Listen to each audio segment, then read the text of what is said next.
mau dibuat kayak gimana pun, apalagi dia sekarang sudah sangat defenden, bukan independen lagi, dia udah bagian dari pemerintah. Akhirnya ya seperti kita lihat ini gitu. Kalau saya presidennya, saya bikin perpu nih sekarang, saya bilang jangan tunggu-tunggu lagi. 349 triliun itu apa Mbak pikir itu kecil itu? Terus apa peranannya KPK sekarang untuk menjaga mereka, mendampingi mereka?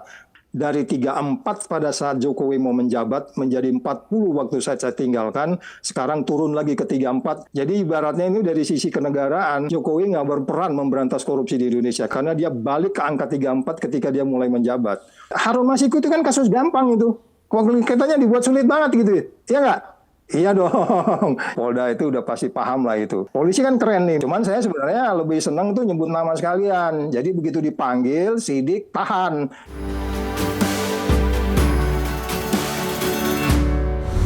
Halo Sobat AS, kembali lagi di channelnya Abraham Samad Speak Up bersama saya Gina Vita. Ini saya menggantikan sementara ya karena Pak Abraham Samad beliau sedang berhalangan hadir sehingga saya menggantikan hari ini. Terima kasih banyak untuk kesempatannya sebelumnya kepada Pak Abraham Samad.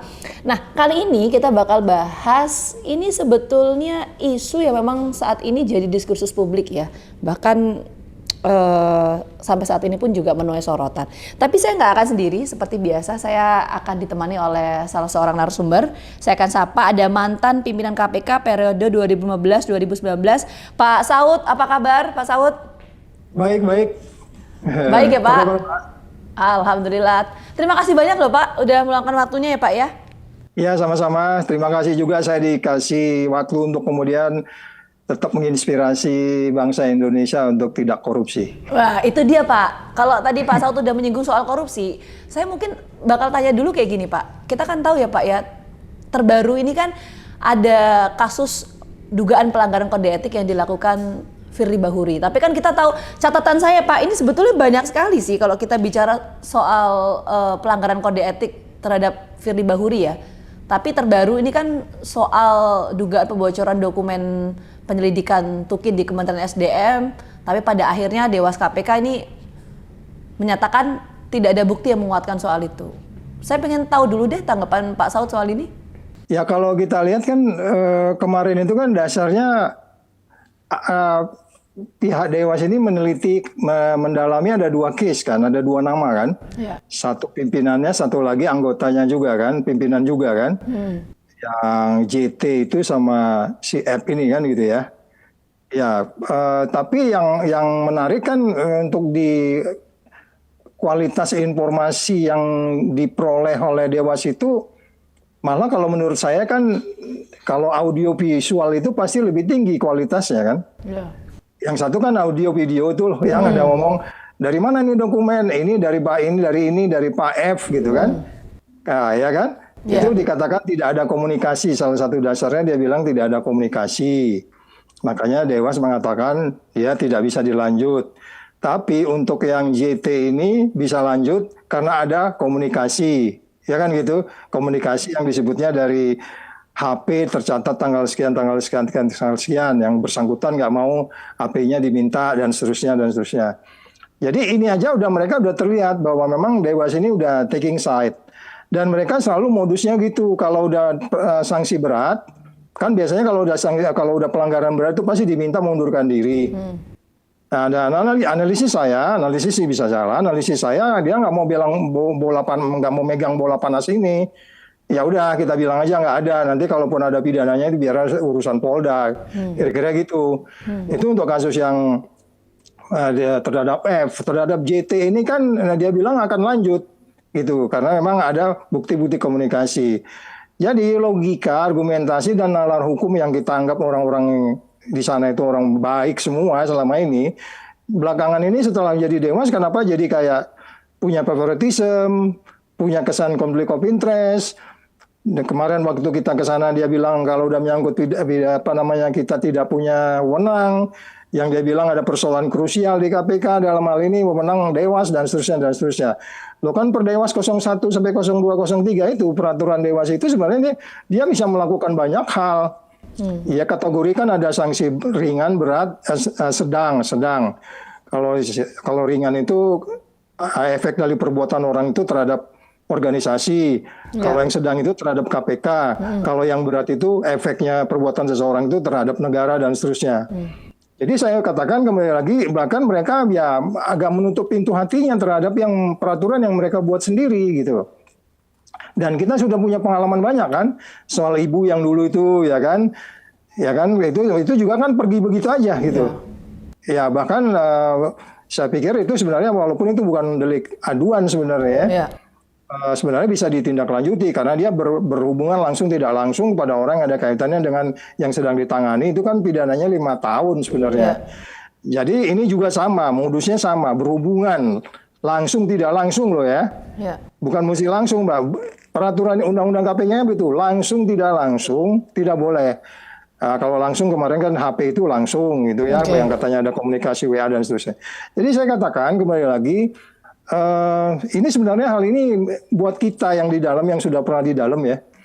Ini yang kejadian sekarang ini kita nggak terkejut. Bahkan saya di beberapa kesempatan sudah bilang bahwa ini akan terjadi lagi nanti seperti ini. Ini juga nanti akan ada lagi, percaya deh. Yang menurut kita konyol-konyol gitu. Yang maksud saya bisa diatasi. Karena apa? Karena yang berubah itu adalah nilainya.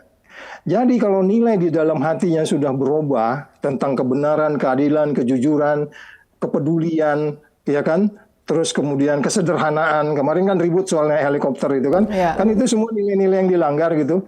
Kalau nilai itu sudah nggak di hatinya lagi, mau dibuat kayak gimana pun, apalagi dia sekarang sudah sangat defenden, bukan independen lagi, dia udah bagian dari pemerintah. Ya akhirnya ya seperti kita lihat ini gitu. Ini persoalan serius loh. Tadi saya barusan ditanya juga di radio, terus ini gimana Pak Saud? Ya kalau saya presidennya, saya bikin perpu nih sekarang, saya bilang jangan tunggu-tunggu lagi. Karena ini sudah sulit loh. 349 triliun itu apa Mbak pikir itu kecil itu yang ditangani Mahfud itu? Terus apa peranannya KPK sekarang untuk menjaga mereka, mendampingi mereka? Mana itu 349 itu? Udah di mana kemajuannya? Ya kan? Kalau sekarang kan kita lihat malah ngurusin yang enggak, cari-cari kesalahan Anies, nggak nemu-nemu, bingung dia, ya kan? Pak Saud. Dia di Indrayana pusing. Gimana, Pak? Iya, tapi sebelum saya sampai ke sana, Pak Saud, saya ingin mendalami pernyataan Pak Saud tadi, cukup menarik ya. Kalau Pak Saud kan menyampaikan, kalau saya simpulkan tadi, ya seharusnya apa yang dilaporkan terhadap Firly Bahuri soal dugaan pelanggaran kode etik itu bisa diproses. Tapi kan pada faktanya, realitanya kita lihat ini tidak diproses ya Pak. Bahkan Dewas mengatakan bahwa tidak ada pelanggaran di sana. Sebetulnya kalau kita melihat secara heli view-nya itu, kenapa itu bisa terjadi ya Pak ya? Makanya Mbak, saya bilang tadi, mereka menutup pintu hatinya terhadap teori-teori yang mereka kuasai selama ini. Nah, kenapa kok bisa menutup pintu hati itu menurut Pak Saud itu kenapa? Ada faktor apa yang bisa membuat hal itu? Pertama saya menganalisis, saya lagi-lagi analisis boleh salah. Karena mereka merasa aku yang nentukan presiden kok. Kan ini yang pertama ini presiden yang nentuin langsung kan. Belum dipilih gitu ya. Jadi saya bertanggung jawab presiden aja. Selama gue belum ditegur sama presiden, gue jalan aja katanya. Nah, makanya saya bilang kalau Jokowi nonton TV kan udah tegur dong gitu. Lo kerja yang bener itu. Kan gitu seharusnya. Karena memang dia udah punya, memang di bawah pemerintah sekarang. Nggak salah Pak Jokowi kalau mau menegur mereka. Itu saya dengar kamu berisik banget sih, gimana ya? Nggak bisa di ini lagi gitu. Tapi sekali lagi, karena memang dia akhirnya sudah tidak independen dan politiking dan quote and quote juga kesannya diremot dari luar saat ini gitu ya. Siapa yang ngeremot saya nggak tahu. Lagi-lagi analisis boleh salah. Karena diremot dari luar sehingga kemudian tuh terlihatan manuver-manuvernya itu. Karena gini ya, kalau masuknya kan kalau kita bicara etik maupun pidana itu kan kekuatan buktinya. Sudah jelas ada kronologisnya. Sehingga kemudian mereka sudah dengar bahwa Polda begitu beraninya, quote and quote, berani-beraninya sudah melepas siapapun orangnya tapi yang jelas case kebocoran itu mereka sudah masuk ke yang disebutnya sebagai penyidikan gitu kan. Kalau mereka membuka pintu hatinya, dia tuh udah sebenarnya ini bagian pelengkap. Soal mau pidananya duluan, mau etiknya duluan itu terserah. Tapi yang dua-duanya harus jalan. Dan itu sering terjadi di beberapa institusi bahwa etiknya jalan, pidananya jalan, atau pidananya dulu, etiknya dulu, ya kan? Polisi kan keren nih dalam kasus Sambo lah umpamanya gitu kan. Pidananya masuk, etiknya jalan, tetap diadili. Karena etik itu memang harus, Mbak. Etik itu nilai organisasi yang harus dipatuhi sehingga kemudian dia jadi contoh mulai dari OB di depan gedung KPK sampai OB di belakang gedung KPK gitu. Iya kan? Kan itu jadinya menginspirasi gitu. Itulah pentingnya etik itu gitu. Jadi jangan dianggap sederhana. Jadi karena merasa bisa lewat-lewat begitu aja, mungkin Pak JT ini pun gitu. Nanti kita bisa ngobrol lah, minta tolong. Dengan gampangnya dia WA-WA-an begitu kan ya. Padahal itu kan nggak boleh. Masa dia nggak baca sih undang-undang KPK? Langsung tidak langsung Anda nggak boleh berhubungan dengan orang yang ada kaitannya dengan perkara yang sedang kamu tangani. Itu pidana 5 tahun itu. Oke. Makanya sekali lagi mereka sudah menganggap itu sederhana. Agak berbeda dengan saya di sana dulu, Mbak. Di sana dulu tuh kita itu ada yang namanya self censorship. Itu anak-anak itu kalau mau ketemu pimpinan yang sifatnya pribadi umpamanya gitu pun, umpamanya besok dia operasi jantung umpamanya gitu, dia nggak berani datang sendiri. Ada orang ngajak dia nemenin. Supaya tidak ada konflik of interest, bahwa saya ngomong sama Pak Saud itu bukan soal cinta, bahwa saya Pak Saud itu bukan soal bisnis, saya ngomong mau operasi jantung besok, dia bawalah temennya. Self censorship itu jalan gitu loh, menyensor dirinya sendiri untuk tidak melakukan sesuatu. Jadi artinya juga itu pengamanan body to body itu jalan gitu. Mereka kalau jalan kemana-mana berdua, kalau ditimpuk orang tahu, kan begitu. Jadi makanya saya katakan ini yang mungkin nilai-nilai ini yang sudah berubah karena memang semuanya menjadi seperti loose. Ada yang masih di sana itu banyak yang masih tetap memegang prinsip-prinsip itu. Makanya saya juga menduga jangan-jangan yang melakukan ini kesalahan-kesalahan pelanggaran-pelanggaran ini orang-orang yang memang masuk setelah undang-undang baru ini. Coba diteliti deh. Ya, ada relevansinya.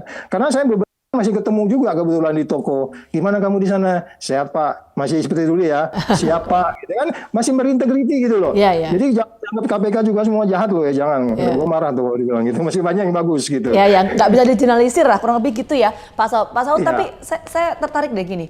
Saya coba menyuarakan lah ya. Persepsi yang muncul di publik itu kan pertanyaan publik sebetulnya Pak ya. Maka saya ingin tanyakan ke Pak Saud. Pak Saud melihat hal itu juga nggak? Menurut Pak Saud ada nggak sih intervensi dari pihak-pihak tertentu kalau kita bicara soal kondisi internal KPK saat ini? Iya kan kita melihatnya itu dari indikasi-indikasi. Oke. Iya kan? Kalau kita mau, teman-teman kan biasa di jurnalis kan begitu juga. Semuanya kan melihatnya dari indikasi semuanya itu.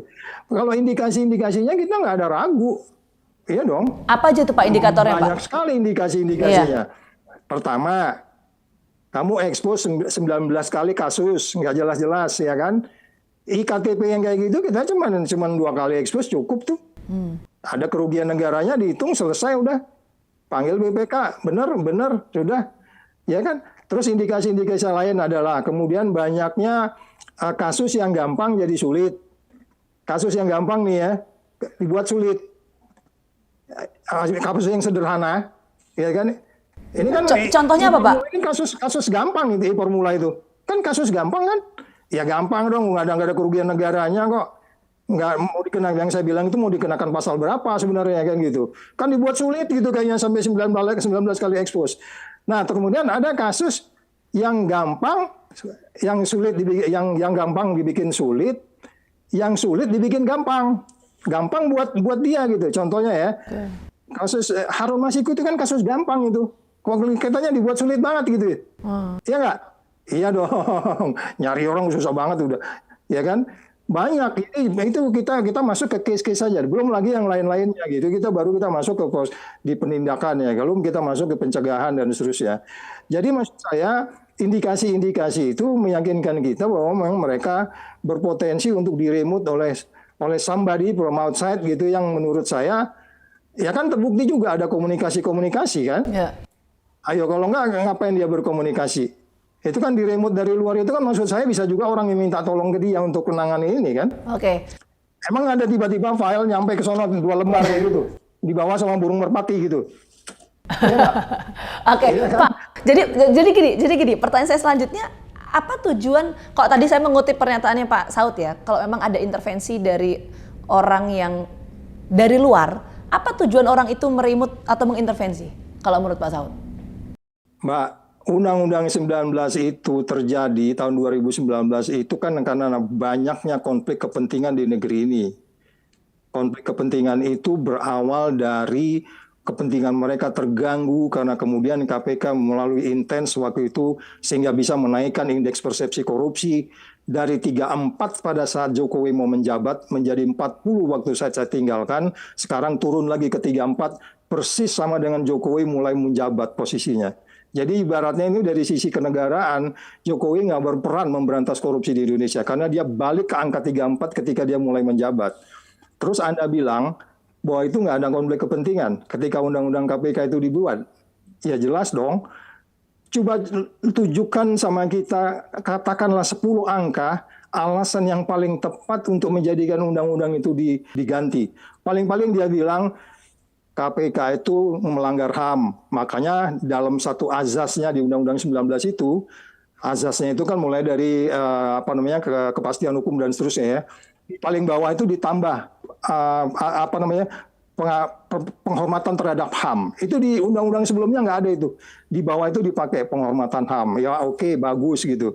Tapi ketika dibuat penghormatan terhadap HAM pun, lantas kamu memecat 57 orang anak muridmu, anak buahmu, pasukanmu, kamu menghormati HAM nggak itu? Okay. Azasnya itu ditambah Mbak satu di Undang-Undang 19 itu, yang dulunya nggak ada itu. Penghormatan terhadap HAM. Dengan gampangnya kamu memecat orang dengan alasan tidak lulus tes wawasan kebangsaan, kemudian Pak Kapolri Sigit ditampunglah di sana bekerja saat ini. Mungkin bisa jadi gue yang gila tuh mikirnya. Ternyata enggak, itu gue normal aja mikirnya. Buktinya diterima oleh Pak Sigit gitu loh. Terus kamu bilang, Mbak, itu nggak ada kepentingan. Kamu kejam untuk kalau ngomong kayak gitu. Oke. Karena gini Pak, kalau kita bicara soal ini kan pasti pertanyaan publik juga Pak. Kalau tadi Pak Saud mengatakan ada yang mengintervensi, siapa yang mengintervensi itu kan otomatis jadi pertanyaan publik. Probabilitasnya ada dua. Apakah memang orang yang berkuasa di dalam negeri atau di luar negeri? Nah itu. Maksudnya siapa yang mengintervensi? Iya, siapa yang mengintervensi kalau menurut Pak Saud? Remote kontrolnya ya banyak itu. Remote-nya satu tuh, tapi baterainya nggak habis-habis. Nggak, saya yakin Pak Saud ini pasti nggak akan menyebutkan nama seseorang, tapi atau kelompok atau siapapun itulah ya. Saya nggak bilang merujuk ke satu nama atau bagaimana. Tapi artinya siapa orang yang bisa mengintervensi? Apakah memang orang yang berkuasa di dalam negeri atau di luar negeri? Karena probabilitasnya cuma dua itu, Pak Saud. Iya, kalau orang bertanya biasanya udah tahu jawabannya di mana-mana. Makanya saya tanyakan dengan Pak Saud. Biasanya kalau orang nanya, itu dia udah tahu, cuman dia ingin memastikan aja. Semua kita tahu lah itu ya. Semua kita tahu kan bahwa undang-undang itu diubah kan tidak sendirian. Makanya waktu itu kan kita meminta Pak Jokowi bikin perpu, Pak bikin perpu lah Pak. Kalau Bapak datang ke KPK, saya pengen peluk Bapak, nih saya bilang kayak gitu kan. Oke, kalau gitu pertanyaan saya geser gini Pak. Kalau memang tadi Pak Saud meyakini ada proses intervensi dari pihak luar ya Pak ya terhadap internal KPK, apakah kemudian ini juga variabel yang menjawab kenapa kemudian Firly Bahuri yang kita tahu rekam jejaknya ini sama di KPK berapa kali ada dugaan pelanggaran kode etik tapi pada akhirnya diputus tidak bersalah oleh Dewas KPK. Ada pengaruh ke sana? Kita kembali ke substansinya aja. Iya. Itu bisa bilang tadi kan kekuatan hukum itu kan di logika, di argumentasi, di nalar kita kan. Ketika kemudian kita paham kekuatan bukti itu, kalau kita bicara etik itu sederhana sebenarnya. Jadi kalau kita kembali ke Perdewas itu yang selalu saya berulang-ulang di mana-mana mengatakan dulu itu nilai di KPK itu RI KPK. Terus kami berdebat, R-nya itu religius, I-nya itu integritas, K-nya itu kepemimpinan, P-nya profesional, K-nya lagi terakhir keadilan. Ya kan? Itu R-nya itu dibuang, R-nya itu dengan masuk yang Undang-Undang 19 itu R-nya dibuang, integritasnya naik ke atas, terus masuk diganti satu R-nya dibuang diganti dengan sinergi. Itu dijabarin. Apa itu namanya integritas? Dijabarin satu ini. Apa namanya sinergi? Ini gitu ya kan? Itu semuanya ketika kemudian kemarin dia menggeser Endar. Demikian juga cara menggeser Karyoto, itu membantah nilai-nilai itu di semua. Kamu profesional pemimpin kayak begitu, kamu sinergi kayak begitu dengan kepolisian. Jadi nilai-nilai yang ada itu pun mereka yang buat sendiri, yang mereka jabarkan sendiri, yang itu once itu terkena kepada mereka, dia nggak bisa. Itu as simple sih untuk memutuskan kamu melanggar nilai ini gitu. Oke. Itu makanya kami waktu data 40 orang entitas itu menjelaskan semua nilai itu dilanggar oleh perilaku yang bersangkutan dalam kaitan Endar. Nggak sinergi dengan Polri, tidak profesional dari si kepemimpinan, tidak berkeadilan, menggeser orang begitu aja, dan seterusnya. Masa dia nggak bisa mengatakan bahwa itu ada nilai yang dilanggar? Itu nilai mereka yang buat loh. Oke lah, religiusnya itu bisa kenapa dibuang saya nggak ngerti, mungkin karena gua dulu jadi Taliban kali di sana gitu, dibilangnya nggak usah religius deh lo gitu. Kita nggak tahu gitu kan. Udah gua Batak Kristen dibilang Taliban lagi, ngeri juga gua. Iya. Oke. Jadi maksud saya mereka nggak paham apa yang mereka buat sendiri gitu loh. Jadi nggak usah terus Anda bilang itu nggak ada kaitan dengan remote tadi. Ya, mau nggak mau kita sebagai orang yang berpikir lancar, ini udah sangat transparan kok ada nilai yang dilanggar, kok dibilang nggak ada pelanggaran. Ada Pak Kapolri minta perpanjang anak itu, ditolak juga. Itu sinergi nggak kayak begitu? Okay. Jadi ini simple Mbak sebenarnya. Jadi persoalannya adalah siapa yang ngawasin Dewas ini, gitu persoalannya. Ya kan, siapa yang ngawasin Dewas ini? Iya. Nah, kalau dulu pengawas internalnya more powerful dan Dewas sekarang ini, saya berulang-ulang ngasih contoh. Saya sama Pak Agus konferensi pers pakai batik lengan pendek, ditangkap sama pengawas internal, dipotret, ditunjukin, ditegur tertulis. Nggak boleh pakai batik lengan pendek konferensi pers, Bapak harus batik lengan panjang. As simple as that. Yeah. Ya, jadi udah itu namanya ketika Anda sepakat dengan nilai itu, SOP dan seterusnya, Anda harus patuh gitu loh.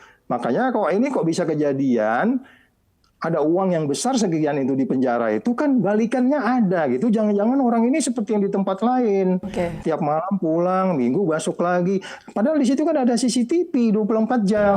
Kok nggak diplototin CCTV-nya gitu loh. Pak Saud, itu nanti akan saya bahas tuh Pak ya soal pungli di rutan KPK. Tapi pertanyaan saya terakhir Pak soal yang khusus pelanggaran kode etik ini ya.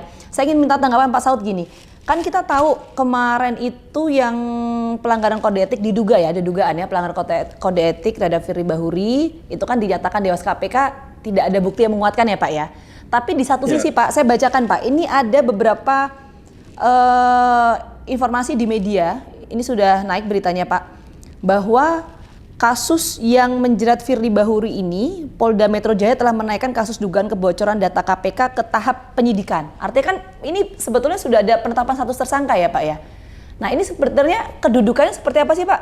Ketika sudah naik statusnya di kepolisian, di Dewas KPK dinyatakan tidak ada bukti yang menguatkan. Itu seperti apa? Publik memahami itu tuh gimana sih Pak? Ya kalau dia memang tapi kan mereka belum menyebut nama ya. Iya, memang belum ada nama Pak. Iya, mungkin menyebut nama ini kan teknik dan strategi, ya kan? Mereka udah ribuan kasus lah, itu pasti orang-orang jago di di Polda itu udah pasti paham lah itu. Cuman saya sebenarnya lebih senang tuh nyebut nama sekalian. Jadi begitu dipanggil, sidik, tahan, jangan lama-lama lagi nahannya gitu, supaya ini nggak banyak implikasi politiknya.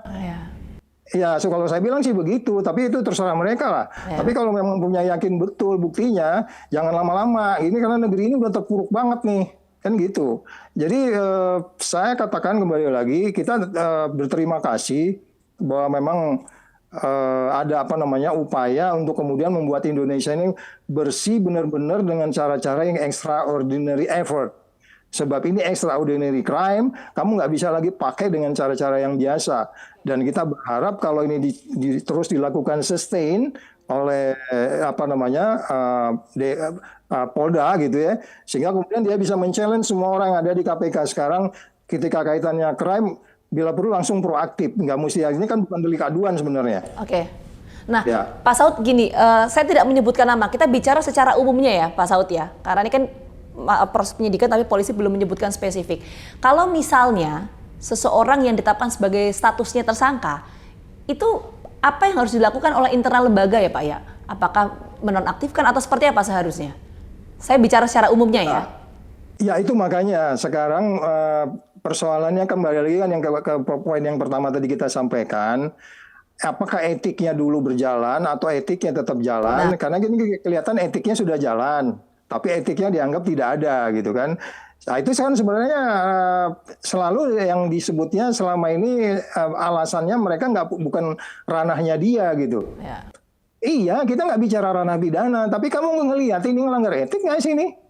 Itu yang saya bilang tadi, logika argumentasi nalarnya itu yang nggak mau dipakai ke pintu hatinya bahwa oh, ini ada yang nggak sehat sebenarnya ini. Katakanlah itu tulis dokumen itu memangnya bukan bentuk asli daripada LKTPK ya, bukan bentuk aslinya gitu. Tapi kalau kontennya ada di situ, kan bisa aja dia nggak ngotokopi bawa ke sana, pura-pura gitu terus dia ketik sendiri gini kan, diketik baru dikirim ke sana. Kontennya kan sama kan? Oke. Iya, kontennya sama, nggak mesti harus bentuknya sama bahwa itu yang jelas itu satu. Yang kedua yang jelas ada komunikasi. Yang enak ini datangnya pakai burung merpati nyampe ke mejanya Pak itu, gitu.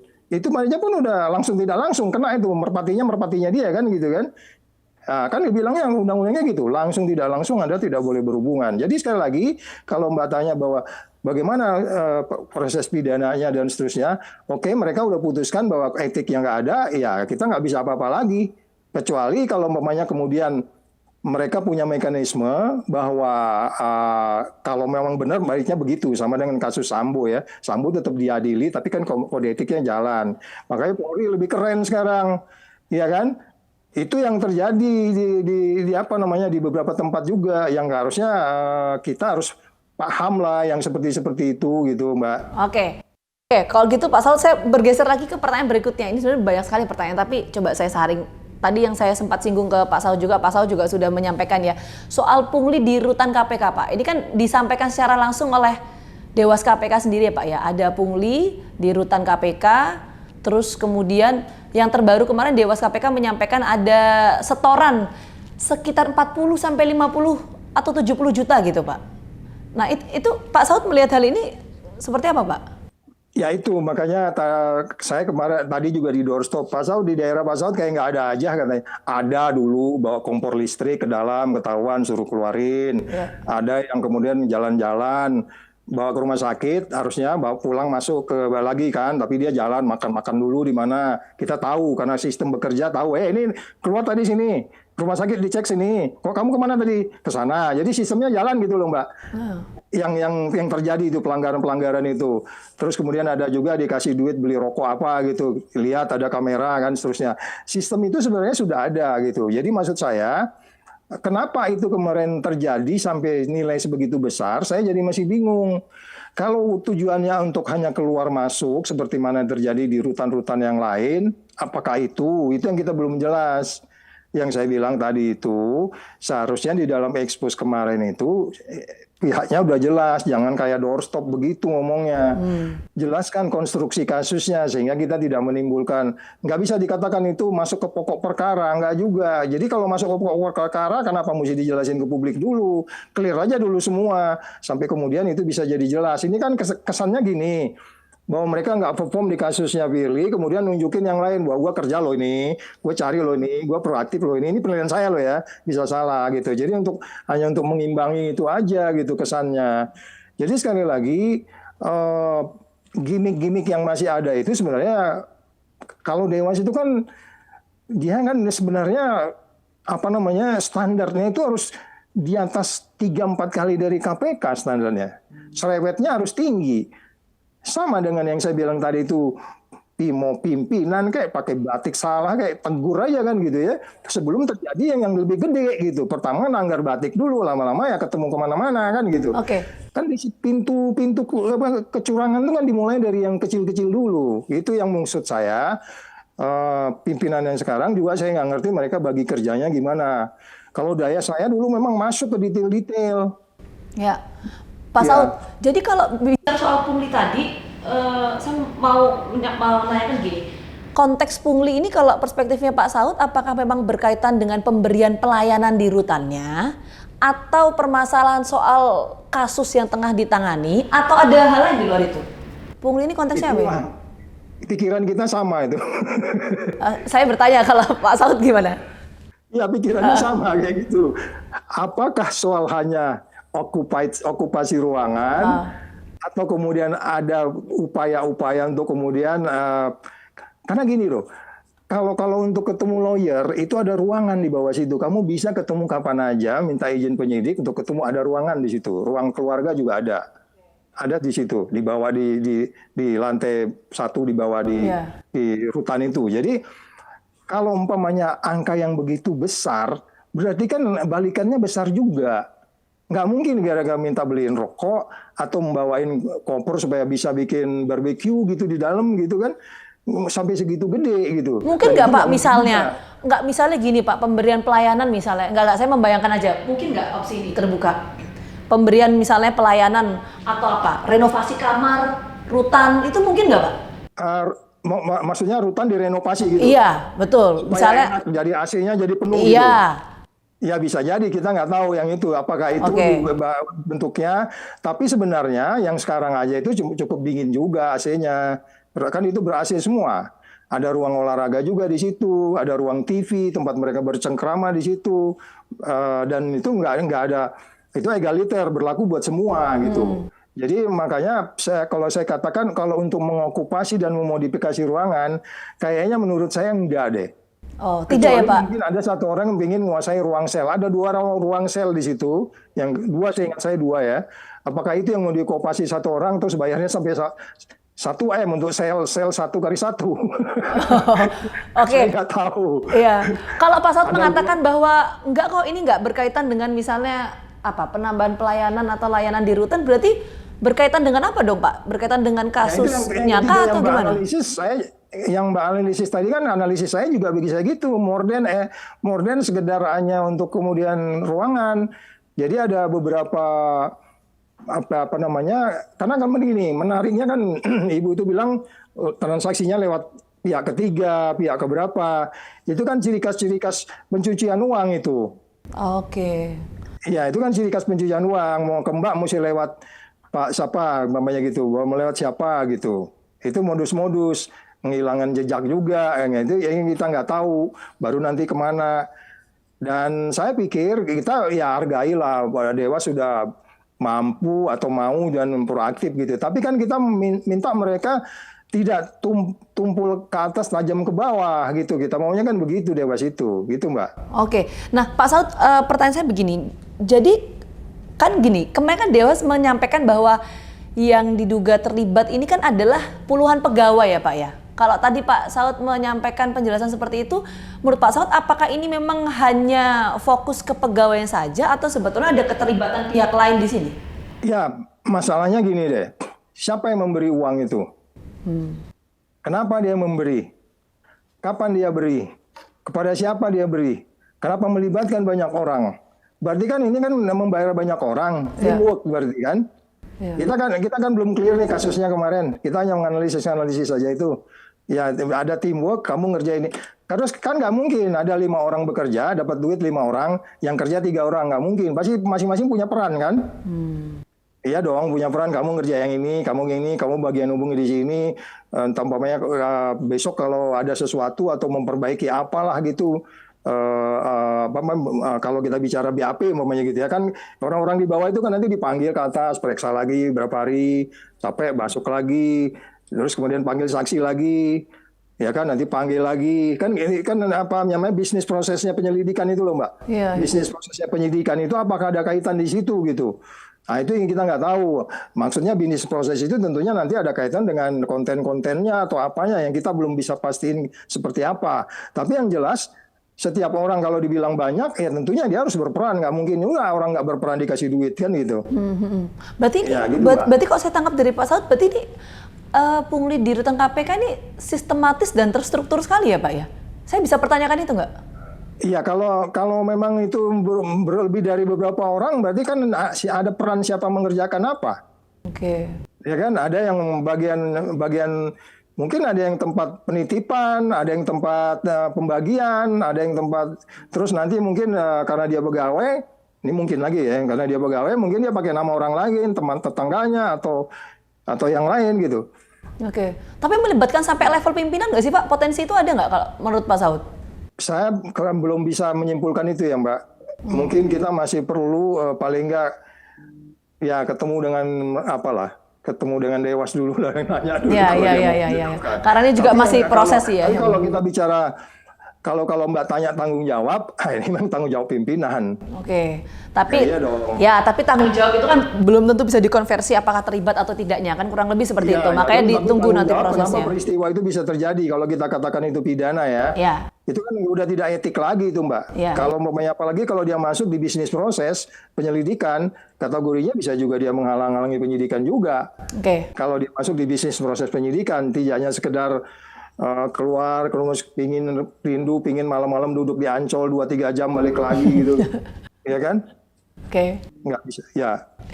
Oke, Pak Saud, ini saya coba bacakan kali ya Pak ya. Ini ada pertanyaan dari Sobat AS di YouTube. Saya boleh ini ya bacakan ya Pak ya. Nanti silakan Pak Saud yang menjawab. Ini dari Dandi Aguero. Apa benar KPK sekarang bisa dipakai buat kepentingan politik? Soalnya kelihatan jelas loh. Itu kata Dedi ya Pak ya. Mungkin langsung dijawab dulu aja deh Pak Saud. Nanti saya bacakan. Karena ada beberapa pertanyaan Pak Saud. Apa katanya soalnya kelihatan jelas katanya? Iya, jadi tadi Dendi itu mempertanyakan Pak, apa benar KPK sekarang ini bisa dipakai buat kepentingan politik? Ini kan tahun-tahun politik Pak. Pertanyaan Dendi lebih ke sana. Ini bisa nggak dijadikan sebagai tools untuk kepentingan politik? Bisa. Kan itu yang sebenarnya dikhawatirkan.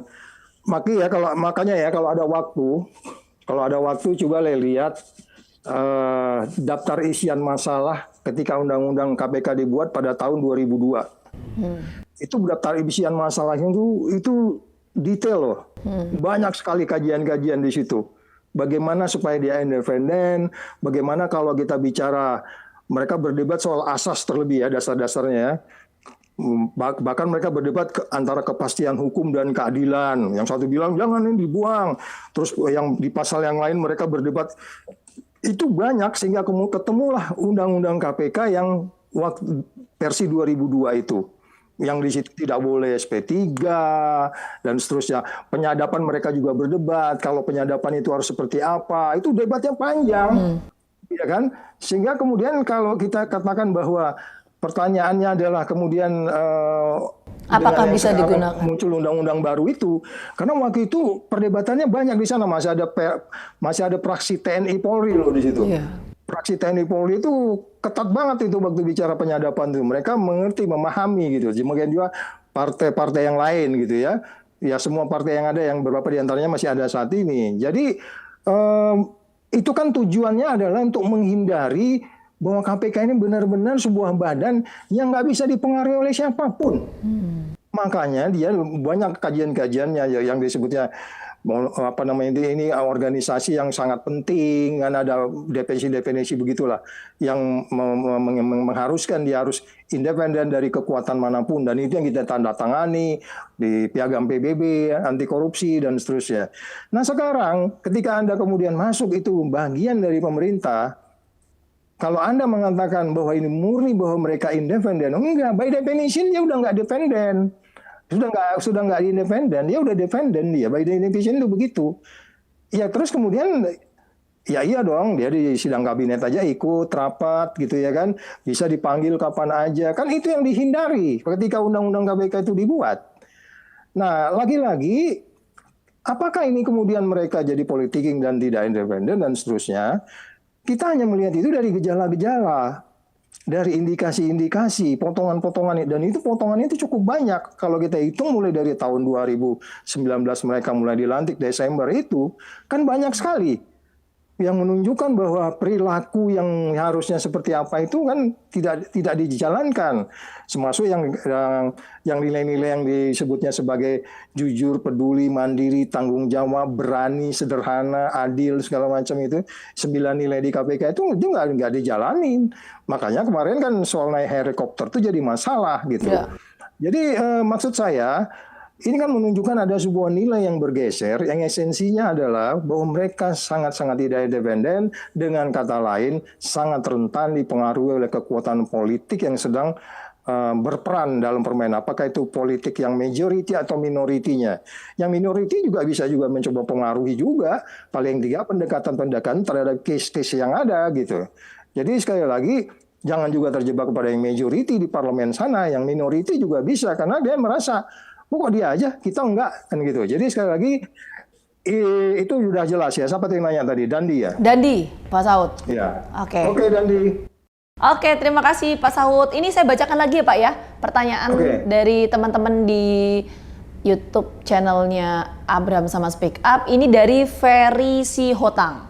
Nah, ini menarik nih.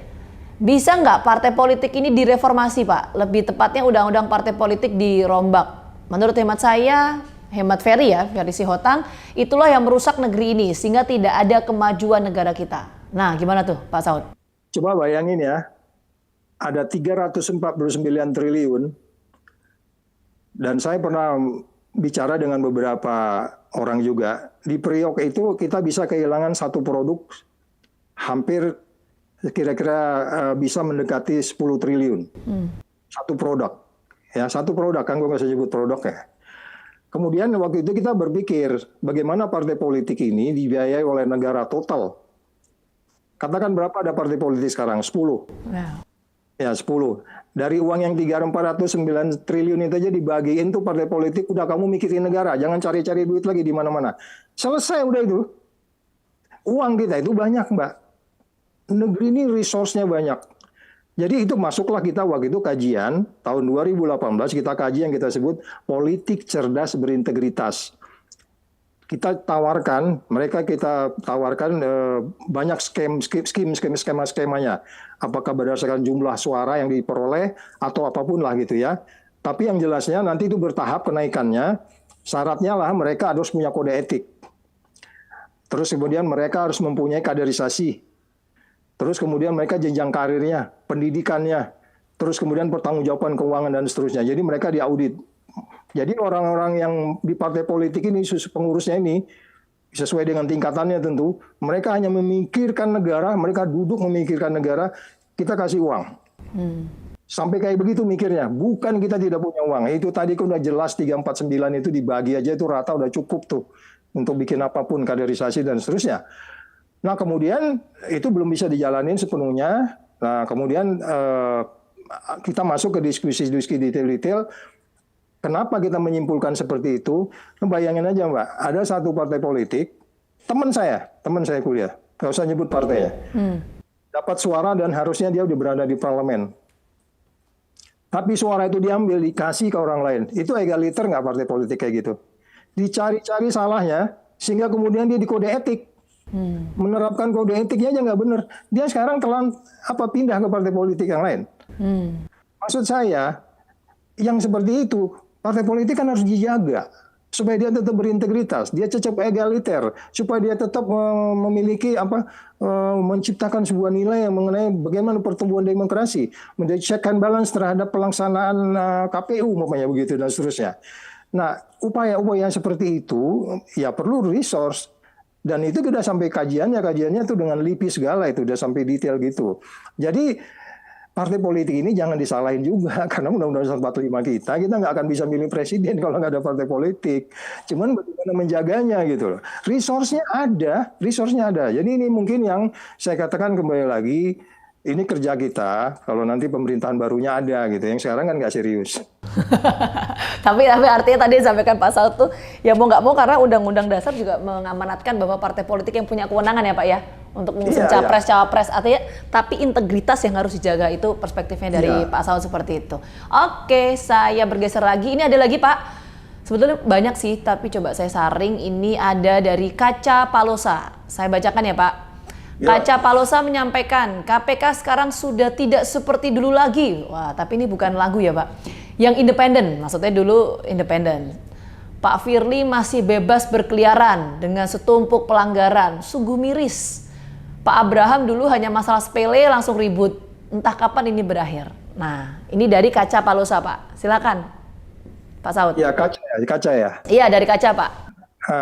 Kaca ya itulah yang saya bilang di bagian depan, ada nilai yang bergeser. Nah, ketika nilai itu bergeser, Anda mau dikasih uang, dikasih struktur, dikasih strategi, dikasih orang, dikasih sistem, segala macam dikasih. Tapi kalau nilainya udah bergeser, itu nggak ada artinya.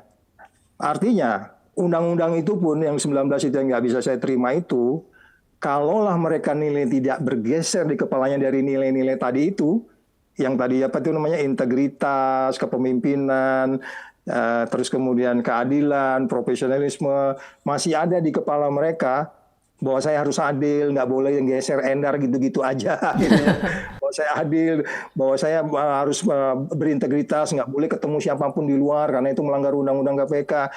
Itu bisa terjadi gitu. Jadi ketika nilai itu yang dinilai, yang kita bangun nilai itu dari tahun 2002 sampai 2019 kemarin itu kan sudah proven, itu terbukti, ya kan?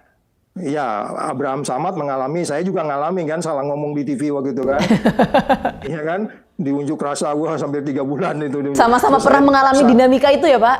Iya, saya diperiksa sama komisi etik 9 orang itu dari luar semua. Dari luar semua, 1 orang yang dari dalam, 1 pimpinan. Bahwa kamu nggak pantas jadi pimpinan ngomong kayak gitu. Hampir dipecat saya waktu itu.